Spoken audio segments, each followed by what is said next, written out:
নহ'ল কি হ'ল আজি কি কৰিলে আজি কি কৰিলে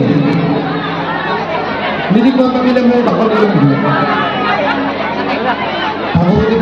কালি এটা কেম্প কালি বা পৰহি কেম্প যাম কেতিয়া কৰিব আপোনালোক ঠিক আছে মই এটা কথা কওঁ মই আপোনালোকৰ ৰিকুৱেষ্ট এটা কৰোঁনে আহা পৰহিলে ক্ষেত্ৰত আকৌ আহিব মই নাহোঁ যি যি কৰিব লাগে চব কৰিব হ'ব আজি বাৰু একদিন মই এখেতলোকক হেৰি কৰিলোঁ হ'ব নহ'ব হ'ব পৰহিলে হেল্থ কেম্প পৰহিলে হেল্থ কেম্প লাগিব আৰু কি হ'ব আধাৰ এপ্লিকেশ্যন হ'ব আৰু ৰেচন কাৰ্ড যোনে পোৱা নাই তাৰ এণ্ট্ৰি হ'ব কৃষক সন্মান নিধি পৰহিলে হ'ব গোটেইখিনি পৰহিলে কৰিলে চব কাম বাদ দিয়ক এইখন পঞ্চায়তত কৰি যাব এইটো মোৰ অৰ্ডাৰ হ'ব হ'ব পৰহিলে আপোনালোক আহিব নাই হা আৰু যদি নকৰে মই নেক্সট ডে আহি যাম যদি পৰহিলে ভালকৈ নকৰে মই ইয়াত আহি হুলস্থুল কৰিম হ'ব হ'বতো ঠিক আছে তো আজিলৈ মই গুচি যাম বেয়া নাপাব অলপ অসুবিধা হৈছে ঠিক আছে বাৰু মই মানিছোঁ এই কামটো আমি নাজানো আচলতে ময়ো কালিৰ পৰাই শিকিছোঁ গতিকে সাংবাদিকসকলে বেছি হেৰি কৰিব নালাগে দেই মই কামটো কালিৰ পৰা মই আমি ইমান নাজানো পৰহিৰ পৰাই অলপ হেৰি হৈছোঁ কেৰিয়াছ হৈছোঁ কালিৰ পৰা শিকিছোঁ গতিকে আমাকো অকণমান সময় লাগিব অফিচাৰসকলেও অকণমান সময় লাগিব একদিনৰ কাৰণে এখেতলোকক আপোনালোকে স্কুল কৰক মোকো কৰক পৰহিলে ভালকৈ কৰিব হ'ব পৰহিলে ভালকৈ নকৰিলে মই ডিচিকো ধৰিম চাৰ্কুল অফিচাৰ ধৰিম চুপাৰিনটেণ্ডেণ্টকো ধৰিম হ'বতো হা পৰহিলে কিন্তু কৰিব হেল্থৰ ষ্টাফ ক'ত আছে হা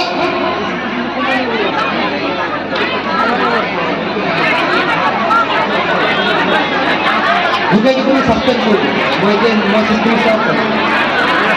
গোটেইকেইজন হেল্থৰ ছাছপেণ্ড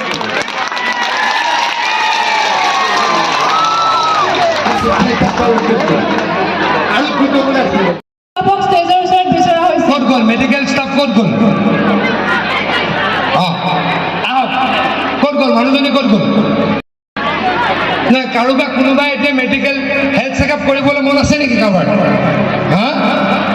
মন নালাগিলে কেনেকৈ কৰিম কোনোবাই চুগাৰ প্ৰেছাৰ চাব নেকি কোনোবাই হা হা চাব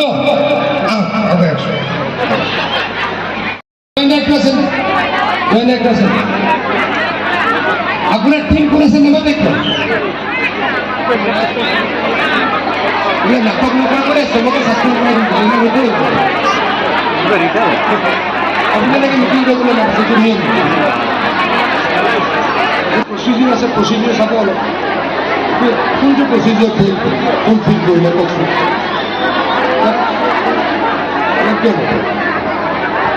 ক'ত হেল্থৰ মানুহ ক'ত হেল্থৰ মানুহ ক'ত এটাও নাই ক'ত গ'ল নাটক কাৰ্ডখন পাইছোঁ বুলি মহিলাগৰাকীয়ে জানিছে কিন্তু কিয় পাইছে মহিলাকেইগৰাকীয়ে গম পোৱা নাই মই একবাৰ আমাৰ কেবিনেট বৈঠক হৈছিলে বঙাইগাঁও কেবিনেট বৈঠক হওঁতে আমাৰ কেনেকৈ হৈছিল যাওঁতে মই আমাৰ অৰুণোদয় বেনিফিচিয়াৰী ঘৰত সোমাব লগা হৈছিল PMY বেনিফিচিয়াৰী ঘৰত সোমাব লগা হৈছিল অৰুণোদয় আৰু আমাৰ অটল অমৃতৰ বেনিফিচিয়াৰী ঘৰত সোমাব লগা আছিল যাওঁতে মই সোমাইছিলোঁ বিজয়নগৰত মিৰ্জাত আহোঁতে সোমাইছিলোঁ মই বৰমাত এগৰাকী মহিলাক মই সুধিলোঁ আমাৰ অটল অমৃত অভিযান পোৱা কাৰ্ড থকা মহিলাগৰাকীৰ ঘৰলৈ মোক আমাৰ বিষয়া কৰ্মচাৰীসকলে লৈ গ'ল মই মহিলাগৰাকীক সুধিলোঁ এই কাৰ্ডখনৰ বিষয়ে আপুনি কি জানে তেখেতে ক'লে এই কাৰ্ডখন পালে ট্ৰিটমেণ্ট কৰিব পাৰি মই 2018 চনতে কিবা এটা বেমাৰ হৈছিলে বুলি ক'লে মই পাহৰিছোঁ অলপ ট্ৰিটমেণ্ট কৰিছিলোঁ তাৰ পাছত বাৰু মই গম নাপাওঁ এইখন আকৌ ব্যৱহাৰ কৰিব পাৰিমে নোৱাৰিম কথাটো আপোনালোকে গম পাইছে এতিয়া মই মহিলাকেইগৰাকীক সুধিলোঁ যে এই কাৰ্ডখন কিয় দিছে প্ৰথম দুগৰাকী মহিলাই ক'লে গম নাপাওঁ এগৰাকী মহিলাই ক'লে বেমাৰৰ কাৰণে দিছে মই বোলো বেমাৰ মানে কি বেমাৰ কৈছে একো নাজানো এতিয়া আমাৰ সমস্যাটো ক'ত বুজিছেনে? মানে আমি আয়ুষ্মান কাৰ্ড 10.5 কোটি পৰিয়ালক দিছোঁ, বহুতে আজিও নাজানে কাৰ্ডখনৰ ব্যৱহাৰ কি। অসমত আমি এতিয়া কি কৰিছোঁ, মুখ্যমন্ত্ৰীৰ আয়ুষ্মান কাৰ্ড দিছোঁ। আমাৰ অসমত যিমান ৰেচন কাৰ্ড থাকিব, অসমৰ যিমান পৰিয়ালৰ ৰেচন কাৰ্ড থাকিব, তেওঁলোকে প্ৰত্যেকেই আয়ুষ্মান কাৰ্ড পাব। মানে এখন কেন্দ্ৰীয় চৰকাৰ আয়ুষ্মান কাৰ্ড, এখন অসম চৰকাৰ আয়ুষ্মান কাৰ্ড। কেন্দ্ৰীয় চৰকাৰ আয়ুষ্মান কাৰ্ডখন কোনে পায়? যি BPL তালিকাভুক্ত তেওঁলোকে পাব। কিন্তু অসম চৰকাৰে আয়ুষ্মান কাৰ্ডখন অসমৰ ৰেচন কাৰ্ড যাৰ আছে তেওঁলোকে সকলোৱে পাব। কিন্তু কাৰ্ডখন মানে ল'ব, কাৰ্ডখন লোৱাৰ পিছত ব্যৱহাৰটো কি নাজানিব। লাভ কিবা হ'ল নেকি? লাভ কিবা হ'ল নেকি কওক?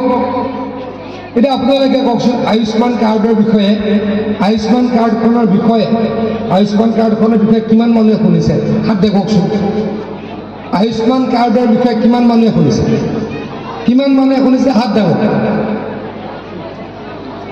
আয়ুষ্মান কাৰ্ডৰ বিষয়ে, আৰু দুখন আয়ুষ্মান কাৰ্ড আছে গম পায়নে? এখন কেন্দ্ৰীয় চৰকাৰৰ, এখন অসম চৰকাৰৰ।